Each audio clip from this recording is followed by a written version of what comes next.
Bonjour, ici Patrick Pierrat, éditeur d'Info Bref, pour l'essentiel des nouvelles en ce mardi 28 mai.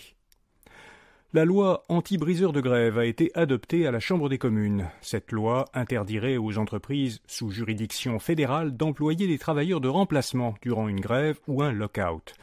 Les secteurs sous juridiction fédérale sont essentiellement le transport routier et aérien, les banques et les télécommunications. L'interdiction entrerait en vigueur 1 an après l'adoption de la loi. Tous les députés fédéraux ont voté pour le projet de loi, y compris les conservateurs. Ce projet doit encore être adopté par le Sénat. La Cour supérieure a accepté une partie des demandes déposées par l'Université du Québec à Montréal à l'égard d'un campement de manifestants palestiniens, pro-palestiniens, sur son campus. L'université réclamait des mesures pour encadrer le campement installé depuis le 12 mai au complexe des sciences Pierre Dansereau, juste au nord de la place des Arts. Le juge a reconnu que la sécurité était mise à mal et qu'il était urgent de remédier à cette situation. Il a ordonné aux manifestants de dégager un corridor de 2 mètres autour des édifices, ainsi que toutes les portes et fenêtres, et de retirer tout ce qui bloque les caméras de sécurité extérieures. Le ministre fédéral de l'immigration, Mark Miller, a annoncé devant un comité parlementaire que le gouvernement fédéral compte désormais accueillir 5000 Palestiniens ayant de la famille au Canada. Ottawa souhaitait initialement en accueillir 1000. Selon Miller, le plus grand défi est que le Canada n'a pas de contrôle sur la sélection des personnes qui sont autorisées à sortir de la bande de Gaza. Il a indiqué que jusqu'à maintenant, seulement 250 visas de résidents temporaires avaient pu être délivrés à des Palestiniens membres d'une famille canadienne, et seuls 40 d'entre eux en sont arrivés au Canada. Les distilleries réclament d'urgence à Québec une réforme législative. L'Union québécoise des microdistilleries a réagi à la récente fermeture de la distillerie du Saint-Laurent, qu'elle qualifie de coup de tonnerre pour l'industrie. L'UQMD anticipe avec désolation d'autres fermetures au cours des prochains mois. Les distilleries disent qu'elles sont entravées par des réglementations datant de plus d'1 siècle. Elles demandent au gouvernement Legault de moderniser le cadre législatif de leur industrie pour leur ouvrir d'autres canaux de distribution que ceux qui leur sont imposés actuellement. Un mot de notre commanditaire grand partenaire d'Info Bref.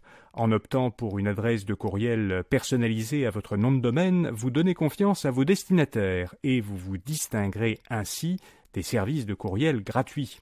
Planet Hoster vous permet de créer un nombre illimité de boîtes de courriel pour seulement 9,99 $ par mois, en profitant d'une protection anti-spam et d'une confidentialité absolue pour vos échanges. Découvrez l'offre The World à planethoster.com. Selon la presse, l'entreprise américaine General Dynamics va agrandir son usine de munitions située à Salaberry-de-Valleyfield, en Montérégie. Cet agrandissement vise à répondre à la demande en obus de l'armée ukrainienne. Le projet doit être approuvé par le gouvernement du Québec après avoir été examiné par le Bureau d'audience publique sur l'environnement. Les travaux doivent durer jusqu'en 2028 et mener à la création de 200 emplois. Bombardier va se défendre contre une action collective déposée il y a 5 ans. L'avionneur québécois a annoncé son intention de contester vigoureusement une action collective intentée contre lui en 2019 par un actionnaire et que la Cour supérieure du Québec a récemment autorisée. La poursuite allègue que Bombardier a fait des déclarations mensongères et trompeuses dans ses perspectives pour l'année 2018 en omettant de divulguer au moment opportun des informations sur la vente de certains actifs, ce qui aurait nui aux actionnaires. Les librairies Indigo vont quitter la bourse de Toronto et redevenir une société privée. Les actionnaires de la chaîne canadienne de librairies ont approuvé sa vente à 2 sociétés appartenant à Jerry Schwartz, qui est l'un des administrateurs de l'entreprise et aussi le conjoint de la fondatrice de la société. Les actionnaires d'Indigo recevront 2,50 $ par action, soit 10% de plus qu'une première offre qui leur avait été faite. Une trentaine d'organisations adhèrent maintenant au Code de conduite fédéral sur l'IA générative.